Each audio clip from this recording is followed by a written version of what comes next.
Vijayawada Krishnalanka police స్టేషన్లో rowdy sheeter గాదె సాయి కృష్ణ అదృశ్యం case ఇప్పుడు ఏపీ వ్యాప్తంగా పెను సంచలనం సృష్టిస్తోంది. అసలు ఇంట్రాగేషన్ రూమ్ లో ఏం జరిగింది?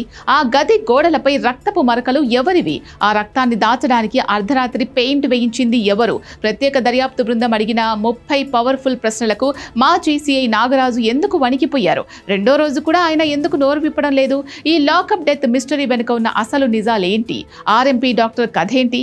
ఈ రోజుటి మన వీడియోలో ఈ షాకింగ్ కేసు గురించిన పూర్తి ఇన్సైడ్ స్టోరీని క్లియర్ కట్ గా తెలుసుకుందాం.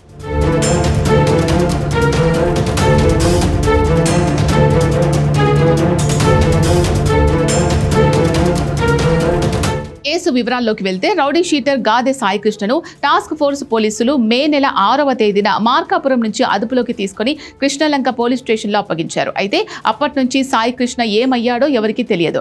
బాధితుడి తల్లి విజయలక్ష్మి తన కొడుకును పోలీసులు తీవ్రంగా కొట్టి చంపేశారని ఆరోపిస్తూ కోర్టును ఆశ్రయించడంతో ఈ కేసును విచారించడానికి ప్రభుత్వం సిట్ను రంగంలోకి దించింది. ఈ క్రమంలోనే అప్పటి సిఐ ఎన్ఎస్వివి నాగరాజును ప్రధాన నిందితుడిగా భావిస్తూ సిట్ అధికారులు విజయవాడలోని కమాండ్ కంట్రోల్ సెంటర్లో వరుసగా రెండో రోజు కూడా ఉదయం 10 గంటల నుంచి రాత్రి 7 గంటల వరకు సుదీర్ఘంగా ఇంట్రాగేషన్ చేశారు. సిట్ విచారణలో అత్యంత షాకింగ్ అంశం ఏంటి అంటే కృష్ణలంక స్టేషన్లోని ఇంట్రాగేషన్ గదిని పరిశీలించిన అధికారులకు అక్కడ గోడలపై నేలపై రక్తపు మరకలు కనిపించాయి. దీనిపై సిఐ నాగరాజును అధికారులు నిలదీశారు. ఇంట్రాగేషన్ గదిలో రక్తపు మరకలు ఎందుకున్నాయి? అవి ఎవరివి?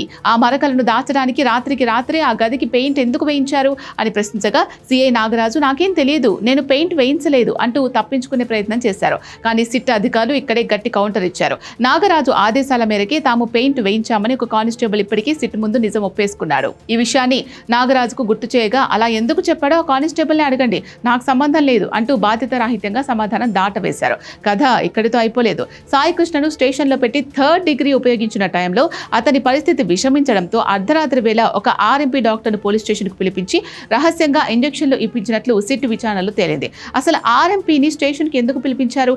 సాయి కృష్ణకు ఎలాంటి ఇంజెక్షన్ ఇచ్చారు అని ప్రశ్నించగా దానికి కూడా నాగరాజు ఆర్ఎంపీని పిలిచిన కానిస్టేబుల్ అనే అడగండి అంటూ తోసేశారు. సాయి కృష్ణను మార్కాపురం నుంచి తెచ్చిన విషయమైనా తనకు తెలియదంటూ అంతా సెంట్రీలకే తెలుసంటూ ఆయన సమాధానాలు దాటవేస్తున్నారు. మే 6న తెస్తే 8వ తేదీ వరకు కోర్టులో ఎందుకు హాజరుపరచలేదు? స్టేషన్లోని సీసీటీవీ ఫుటేజ్ ను ఎందుకు డిలీట్ చేసి మాయం చేశారు? హెడ్ కానిస్టేబుల్ అశోక్ కుమార్, జంగం నానీలు మీకు ఎలా సహకరించారు అంటూ సిట్ అధికారులు దాదాపు 30 ప్రశ్నల వర్షం కురిపించిన నాగరాజు మాత్రం తీవ్ర మౌనం పాటిస్తూ సహాయ నిరాకరణ చేస్తున్నారు. ఈ కేసులో మరో ఆసక్తికరమైన పొలిటికల్ లింక్ కూడా బయటకు వచ్చింది. జనసేన పార్టీకి చెందిన విజయవాడ తూర్పు నియోజకవర్గ నాయకుడు ఒకరు ఈ కేసును సెటిల్ చేయడానికి సిఐ నాగరాజు తరపున రాయబారిగా బాధితుడి ఇంటికి వెళ్లినట్లు సాయి కృష్ణ కుటుంబ సభ్యులు సిట్ ముందు వాంగ్మూలం ఇచ్చారు.